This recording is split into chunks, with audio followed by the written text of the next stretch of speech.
What if the unthinkable became reality? Imagine a major European city struck by a chemical gas attack or a dirty nuclear bomb. Are we really ready to deal with such a nightmare scenario? Welcome to On the Front Line.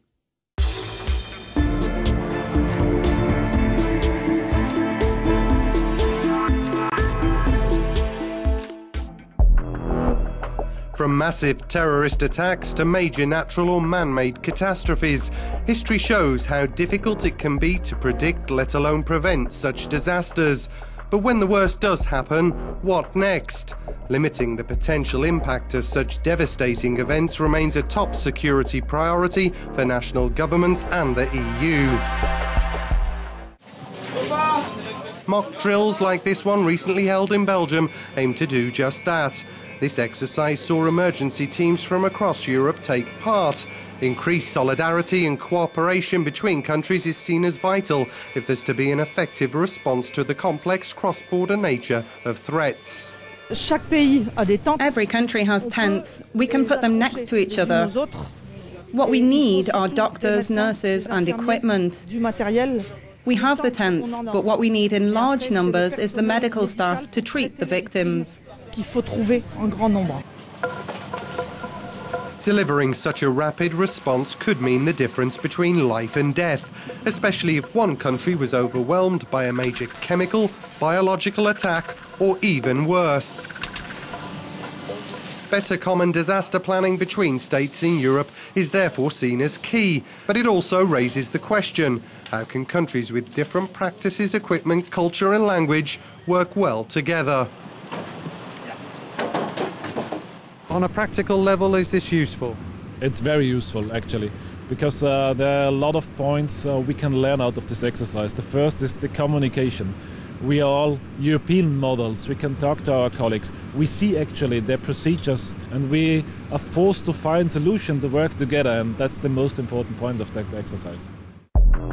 Until now, the subway sarin attack in Tokyo in 1995 is the only time in recent memory where terrorists have hit a major city with chemical weapons. Creating panic on the Japanese capital's underground network, the attack claimed 13 lives. Scores were severely injured. Dr. Jamie Shea, let me begin with you. You're a NATO expert in security challenges. Is it only a matter of time before we see something like what happened in Japan in the 1990s, a major European city being hit by a dirty bomb or chemical attack? I don't see that this is inevitable, of course not, but we do know from intelligence reporting that terrorist organisations like Al-Qaeda or Islamic State, currently in Syria and Iraq, have shown an interest in getting hold of chemical or biological or even nuclear capabilities. But having the plan doesn't mean to say that they have the capacity. And don't forget, when it comes to terrorism, you get a lot of publicity, as we saw in South London recently, simply using a knife to kill a soldier. So terrorists don't have to use these means to generate the kind of publicity that they're seeking. But there's strong evidence that chemical weapons have been used in Syria in the last couple of years. Isn't it naive to think this won't happen in Europe? No, it's not naive at all, and therefore that's why now the intelligence organisations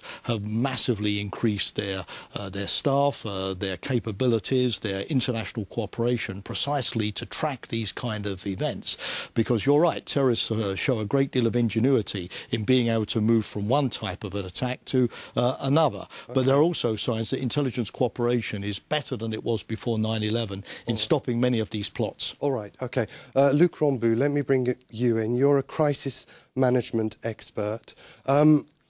Is Europe as prepared as it can be to deal with a large-scale attack on a par with 9/11 or even a catastrophe like Fukushima? Is Europe prepared? I think no single nation, no single community can be prepared, because if you consider the whole spread of what can happen in terms of risks, threats and incidents, consequent incidents, it is completely impossible to prepare for anything. The question is, where do you balance what an individual state or what a community can do in terms of probability, in terms of capability, as to compare what you think that is likely? OK, so is the common agreement between countries about what the potential risks might be then? I don't think so, because if you look at France, the UK, Germany, Denmark, whatever, and look at their top 10 of conceived risks and how they want to cope or want to accept it as a society, there are considerable discrepancies or the considerable differences in viewpoint. OK. I'd like to go to Helena Lindberg, who joins us from Stockholm. Helena Lindberg, you're the Director General of the MSB, Sweden's Civil Contingencies Agency. We've just heard that not all member states are prepared. Is Sweden prepared for all eventualities? Well, we do actually prepare and invest a lot in prevention, and also to have the right tools and mechanisms in place to deal with a major contingency such as a CBRNE attack. So if there was a cross-border attack which involved more than one country, who would lead such an operation? I think it's important to understand that there is not one person or one organization that can take the lead. What you would need to do is to coordinate and cooperate. And we do have mechanisms in place there to have assistance, to receive assistance from other member states through the civil protection mechanism to tackle such the big one. If it's a big one, and if it affects several member states, of course the coordination is even more complex. Isn't this a supranational response, or the big one, as Helena just mentioned, isn't that fraught with difficulties? I think from an operational point of view, one big issue will be that an incident occurs and your response time is close to zero. You have to respond immediately. Based on exercises and initiatives from the European Commission and European Union, things are moving forward, but we still have that big need on the first golden hour, or the first golden day. How can we respond on a large scale to something where international response, even though it is optimized, will come too late? Dr. Shea, when would NATO get involved in this? Well, obviously, we get involved when the nation feels that it needs international assistance. It can call on NATO in a number of ways. I mean, the first thing is we have something called the Euro-Atlantic Disaster Response Coordination Centre, which, similar to the EU, is able quickly to process requests. Imagine, for example, a catastrophic cyber attack, which a country couldn't deal with. This mechanism would allow you quickly to identify backup capability, to reroute your systems, alternative servers, those kind of things. If it was a huge attack, then the military would come in almost immediately, wouldn't it? I think you've got to distinguish, Paul, between different types of crises. Sometimes the terrorist attacks that you've been talking about are much more local. Yes, they generate a lot of publicity, but they're much more localised, a metro system or one bus, and that often can be dealt with by the police and the emergency rescue services. But the military are there. Let me just add, what we can do in NATO is maintain certain niche capabilities that can really assist. You mentioned earlier on in talking to Helena there, CBRN. We have a centre of excellence on this in the Czech Republic, which can instantly analyse which biological or chemical substance is being used, what the nature of it is, and get all of that information out so that you identify the correct response quickly. If NATO is a centre of excellence for this and has probably more capacity than say the EU, wouldn't it automatically take charge? No, not at all. I think it's very much up to both organisations to offer to the stricken country what their various assets, and I think that's all to the good. Two legs are better than one, right? Okay. Luc Ramboux, I'm a little bit confused here. It doesn't seem clear to me who would take charge of these kind of operations. Yeah. I think, as pointed out by the two other speakers, it isn't clear. It depends, of course, a lot on the circumstances. And if you also compare internationally and within the European Union, the view on, for example, using military assets, there are differences. Some countries still call it the asset of last resort, whereas in other countries, other member states, it is embedded in civilian emergency planning, or it is identified as a niche player whereby they are priority frontline responders for that specific niche. Helena Lindberg, isn't there the potential here for chaos? You talk about coordination, but it seems to me that this could be quite chaotic.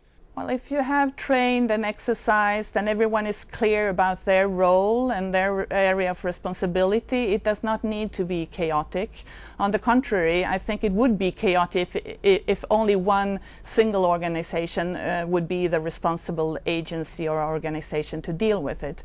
So it's a multiple effort that is needed out of a good situational overview, both of where the problems are and also to have the right mechanism in place in order to be able to quickly provide assistance to the country that needs it the most. Should there be more public awareness about the potential dangers? I think overall there is indeed a need for society, for industry and the civilian to be more aware not only on how to respond and to assist the professional emergency services when disaster strikes, but also in creating resilience in terms of decreasing vulnerability. Okay, Helena Lindberg, what is Sweden doing in terms of improving public awareness about the risks?